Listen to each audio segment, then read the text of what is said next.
Hi everyone, it's William with the 1921 Grand Duke Dmitri Diary series, and I have to start by apologizing because yesterday I did not do a video or post a video. This Thursday turned out to be a big day for me with students, and in between I took a nap, admittedly, and so yeah, I just didn't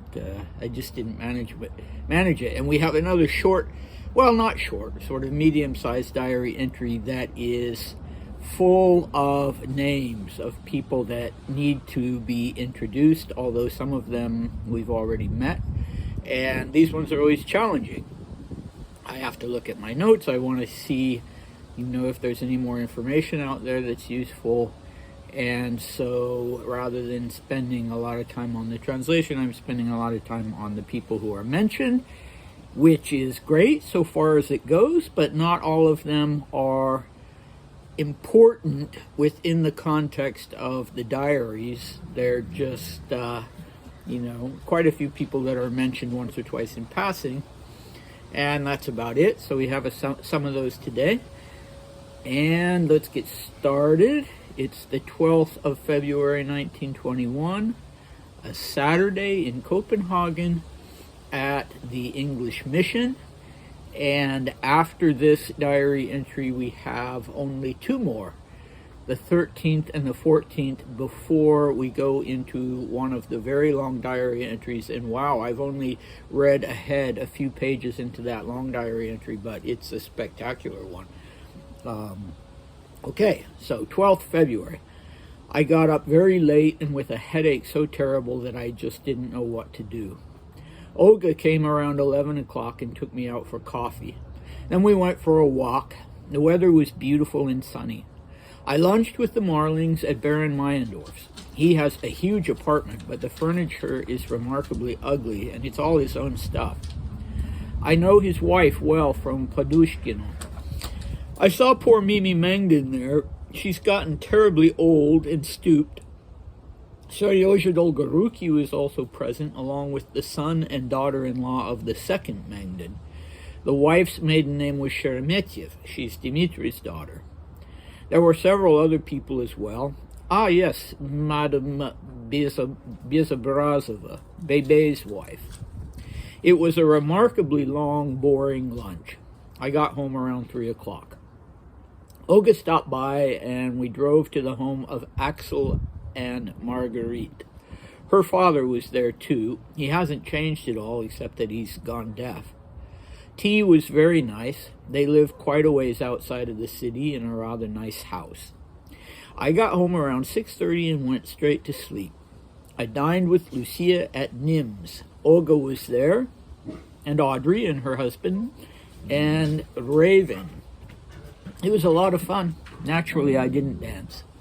Okay, so actually quite a lot to discuss here. I should have started out by saying, in case any of you didn't watch the video for the 11th of February, that Dmitri had been to a nice private party. It wasn't a ball at the Hasselbachs, and it didn't end till around 4 a.m., and he'd started the day off drinking already at tea, which he described as a boozy affair, and then went on to this party at the Hasselbachs, and everybody was drinking there, and so naturally he has a hangover and a headache the next day. Okay, then his friend Olga comes. They go out for coffee. They go for a walk. This was something that Dmitri frequently did, whether he was with friends or not. He would also do it alone. It was a habit that was kind of ingrained in him from childhood, when his tutors would take him out. One of them every day would take him out for a walk, and it was part of his father's routine too, interesting enough. In Grand Duke Paul's diaries, that was something. He had his daily walk, like clockwork, and then he would come home and take a nap. So Dimitri's not doing that, not yet. And beautiful day. And then he and the Marlings go off to Baron Meyendorf's. So Baron Meyendorf is at this time in 1921, is the Russian ambassador or minister to Copenhagen. But yeah, I mean, he's kind of in this limbo, because he's certainly not representing the Soviet government on the one hand, but on the other hand, the Imperial Russian embassies are still functioning within this kind of limbo that they're in. They're still functioning so long as they still have money, which apparently a lot of them did. So we've talked before about how important furniture was to Dmitri, and he doesn't like Meyendorf's furniture. He likes his big apartment, but he doesn't like his furniture, and he remarks that it's Meyendorf's own furniture. It's not embassy furniture, and so that makes it all the worse. Meyendorf has bad taste, apparently. And a little bit, if you recall, Meyendorf, when Dmitri first arrived in Copenhagen, Dmitri was informed that Meyendorf was, a little bit rude to Maria Fyodorovna, and maybe not going to be very receptive to members of the imperial family. But then Dmitri found him to be very respectful, very proper, and said that he didn't see any of this rudeness that he had heard about. So, yeah, he liked the guy well enough, I guess.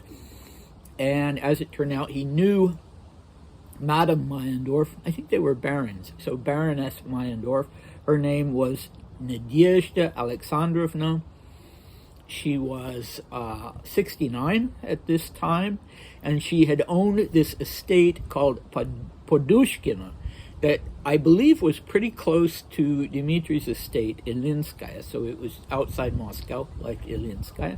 And it's funny because now it's used as, the estate there is used for, by Putin for receiving important guests. So, for receptions and things like that. But, not surprisingly, if Podushkino had been a neighboring estate to Ilinskaya, Dmitri knew it well and knew her. Then poor Mimi Mangdin. So who is Mimi Mangdin? Well, it's a pretty small circle of people overall that Dmitri grew up knowing. And knew very well, even if you couldn't exactly describe them as friends. So, Countess Maria Arturovna Mangdin, she was in her mid-50s, and her husband had been, so he was a General Georgievich. He had been the overseer of Sergei's household beginning in 1898, Grand Duke Sergei Alexandrovich's household. When Sergei died, he became then the overseer of Grand Duchess Elizabeth's household, of Aunt Ella's household, and of Dmitri and Maria's properties and finances. So he'd been an important person in their life, if not necessarily a person they knew, if not necessarily what you would call a friend. Apparently, Grand Duke Paul did not like him and suspected that he was embezzling from Dmitri and Maria's estates, but Ella defended him. And he remained with the family until 1908, and then he transferred to the military. He was a general after all, and he went on active duty as a military officer, and in 1917 was killed by his own soldiers, or a group of soldiers who had been radicalized. They killed him in 1917. So poor Mimi was a widow. The nickname Mimi seems to have been quite popular at that time, Dmitri had another friend named Mimi Polovtsov, who really was a friend. And yeah, so I don't know why that was, and if it was a name that you encountered outside of Russia as well, but apparently it was a fashionable nickname at that time. So poor Mimi Mengden, she's a widow, and she's gotten terribly old and stooped, Dmitri tells us, although she's not old per se. She's in her mid-50s. That would have seemed old to him, I guess, at that time. Then Seryoja Dolgoruki is there. We talked about him last time because he'd been at a previous event that Dmitri was at, and if I'm not mistaken, he was Grand Duchess Ksenia's sort of male companion. Her husband had more or less abandoned her, and so I believe that's correct. I believe they were very important to each other, and they were sort of like, boyfriend, girlfriend, or, yeah, what's the right word for that? Kind of like partners, in a way. And, Dmitri has seen Ksenia once since he's arrived in Copenhagen, only once, even though they always seem to have, liked each other. But she's not participating in these events for whatever reason. But Seryoja is. Seryoja being the Russian nickname for Sergei. So who also is there? Well, the son and daughter-in-law of the second Mengden. So the second Mengden was an adjutant to Nikolai Nikolaev. No, that was the... Yeah, okay, so the second Mengden was Dmitri, and his father was... Or no, the second Mengden was Dmitri. He was the brother of Georgy, and he was an adjutant to Grand Duke Nikolai Nikolaevich, and his son, whom Dmitri is now encountering, is Count Georgy Dmitrievich Mengden, so named after his grandfather, probably, and he was a little younger than Dmitri. He was 24 years old, but already married, and so he was there with his wife, whose maiden name was Sheremetyev. And Dmitri notes that the wife, whose name was Irina Dmitrievna, and again was around 25, like her husband, was the daughter of Count Dmitri Sergeyevich Sheremetyev, who'd been a colonel in Dmitri's own regiment, the Horse Guards, and was part of the Emperor's suite, and was a close friend of Nicholas II's. And so, again, you have this little circle of people who are always present. They're attached to various members of the imperial family.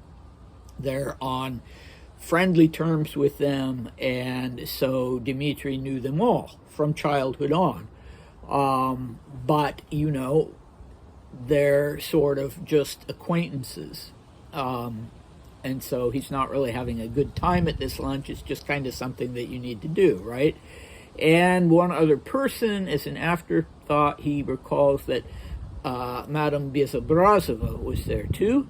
So like the Sheremetyevs and the Dolgorukis and the Mengdens, the Bezobrazovs were a prominent family within the Russian nobility, and always present, always around. There were lots of them, and I kind of gave up trying to figure out which branch of the Bezobrazov family we were talking about, because, if you look at every Bezobrazov that you know of or that's listed on Wikipedia, the Russian Wikipedia, you're still not going to find out which one of them was called Bebe. It's an odd nickname for a man, isn't it? And, it's also, I'm not sure it's Bebe, because Dmitri just spells it in Latin letters, B-E-B-E, so I guess it could have been Bibi, but that sounds even less likely. Anyway, this is his wife. And Dmitri has nothing to say about her, aside that, yeah, the lunch was remarkably long and boring. Well, so it goes sometimes. It was probably a little depressing, too, meeting a lot of these people who, he had last seen in Imperial Russia, most likely, and now all of that was lost. Okay, so I think he's much more happy. He's much happier going off with Olga to see this young couple who are members of the Danish and Swedish royal family. So Axel and Marguerite, the ones whom Dmitri mentioned last time he met them, that they were very young, when in fact Axel was a couple years older than him. And it turns out that her father, who was Prince Karl of Sweden, was also there. And if you're wondering why Dmitri knew Prince Karl of Sweden, it's of course because of his sister's marriage to Prince Wilhelm of Sweden. Even though it ended quickly in divorce, Dmitri nonetheless was able to go and visit her 1 or 2 times in Sweden, and to meet the members of the royal family, whom, if anything, he knew even a little better than the Danish royal family. And he finds that Prince Karl has gone deaf. Otherwise, he's not much changed. But that's odd, you know. At 60, the men in my family tend to lose their hearing, which hopefully will skip me, but it doesn't tend to start until they're about in their 70s. But yeah, he's 60, and according to Dmitri, at least, he's already pretty deaf. Okay. Then when he goes home, it's 6:30, but he writes, "I went straight to sleep." So he took a nap, very reasonable, and then went out. There was a little dinner with a little group of friends at this terribly chic restaurant, Nims, which still exists, and according to Lucia and Sir Charles, was the hottest, most fashionable restaurant in Copenhagen at that time. And Olga is there, but without his wife. Audrey Parr and her husband are there. You recall that her husband was the first secretary or second secretary at the British mission. And then there's this mystery person whose name Dmitri spells Reven, and he kind of seems to take it for granted that anybody reading his diary will know who this is, because he doesn't usually, if it's someone he's never met before, he says, and then there was this certain, and gives the name, but he doesn't in this case. He just calls him Raven. Is it a Christian name? Is it like Reuven or Reuben? Or is it a surname? We don't know. It's the one and only time this person appears in the diaries, unless there's another form of the name, and I haven't made the connection between the two. But he has lots of fun. But if you recall, Nims was a place where you not only had dinner, but they had a separate room, kind of a ballroom, where people danced. And last time he was there, Dmitri noted in his diary that people would get up from their tables between courses and go and dance in this separate room. And maybe other members of the little group danced, but Dmitri did not dance. So whenever there was a public, there were people that he didn't know, as opposed to being at a private dinner party where he did know the people, then he didn't dance. Okay, so that is that for this diary entry, and tomorrow we're going to have another gathering that was specially arranged for him with more members of the Russian community, and by now a lot of those people we've already met, so we won't have to go through the list quite so meticulously. And yeah, then we have the 14th, and then we are diving deep into Dmitri's psyche and what he feels compelled to put on paper, as opposed to having a confidant that he could talk to deeply about these things. And we are privileged to be those confidants that he didn't have at the time. All right, so hopefully I'll see you next time. Bye.